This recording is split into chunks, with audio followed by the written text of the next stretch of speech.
ये एक काल्पनिक कहानी है और दिल को गहराइयों तक छू जाने वाली। एक बार स्वर्ग में विचरण करते हुए कृष्ण और राधा एक दूसरे के सामने आ गए। विचलित से कृष्ण, प्रसन्नचित से राधा। कृष्ण सकपकाए, राधा मुस्कुराई। इससे पहले कि कृष्ण कुछ कह पाते, राधा बोल उठी, कैसे हो द्वारिकाधीश। जो राधा उन्हें कान्हा कान्हा कहकर बुलाती थी, उसके मुख से द्वारिकाधीश का संबोधन कृष्ण को भीतर तक घायल कर गया। फिर भी किसी तरह अपने आप को संभाल लिया उन्होंने और बोले राधा से, मैं तुम्हारे लिए आज भी वही कान्हा हूँ। तुम तो मुझे द्वारिकाधीश मत कहो। आओ बैठते हैं। कुछ मैं अपनी कहता हूँ, कुछ तुम अपनी सुनाओ। सच कहूँ राधा, जब जब भी तुम्हारी याद आती थी, इन आंखों से आंसुओं की बूंदें निकल आती थी। राधा बोली, मेरे साथ ऐसा कुछ नहीं हुआ। न तुम्हारी याद आई, न आंखों से आंसू बहा, क्योंकि हम कभी तुम्हें भूले ही कहाँ थे। जो तुम याद आते, इन आंखों में तो सदा तुम ही थे। कहीं आंसुओं के साथ निकल न जाओ, इसलिए रोते भी नहीं थे। कान्हा, प्रेम से अलग होने पर तुमने क्या खोया, इसका एक आईना दिखाऊं तुम्हें। कुछ कड़वे सच प्रश्न सुन पाओ तो सुनाऊं। कभी सोचा है इस तरक्की में तुम कितने पिछड़ गए। यमुना के मीठे पानी से जिंदगी की शुरुआत की और समुद्र के खारे पानी तक पहुंच गए। एक उंगली पर चलने वाले सुदर्शन चक्र पर भरोसा कर लिया और 10 उंगलियों पर चलने वाली बांसुरी को भूल गए।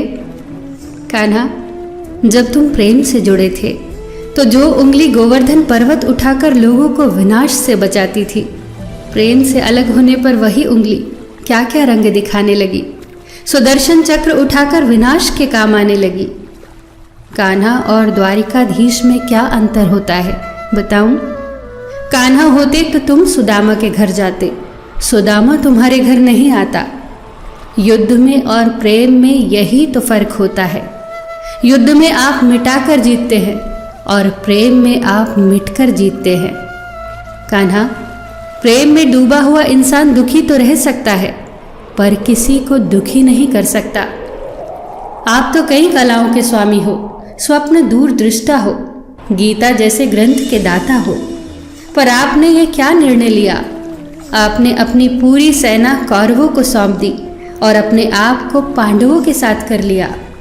सेना तो आपकी प्रजा थी, राजा तो पालक होता है, उसका रक्षक होता है। आप जैसे महाज्ञानी उस रथ को चला रहे थे जिस पर बैठा अर्जुन आपकी प्रजा को ही मार रहा था। अपनी प्रजा को मरते देख आप में करुणा नहीं जगी, क्योंकि आप प्रेम से शून्य हो चुके थे। आज भी धरती पर जाकर देखो, आपकी द्वारिकाधीश वाली छवि को ढूंढते रह जाओगे। हर जगह, हर मंदिर में मेरे ही साथ खड़े नजर आओगे। मैं जानती हूँ कान्हा, लोग गीता के ज्ञान की बात करते हैं, उसके महत्व की बात करते हैं, पर धरती के लोग युद्ध वाले द्वारिकाधीश पर नहीं, प्रेम वाले कान्हा पर भरोसा करते हैं। गीता में मेरा दूर दूर तक नाम नहीं है, पर आज भी लोग उसके समापन पर राधे राधे कहते हैं।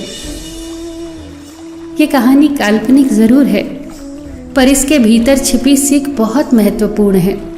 श्री कृष्ण के पास कभी किसी प्रश्न का उत्तर ना हो, ऐसा तो हो ही नहीं सकता, परंतु राधा द्वारा लगाए गए प्रश्न चिन्हों पर कान्हा मौन रहे। यही तो है प्रेम में समर्पण का भाव। पराक्रम में हमें हर किसी को हराना होता है, तब भी हम जीत कर भी हार जाते हैं, परंतु प्रेम में एक ही कईयों का दिल जीत लेता है।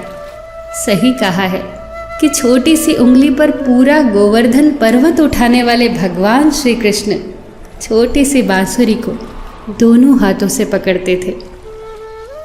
फिर मिलेंगे दोस्तों अगली कहानी के साथ।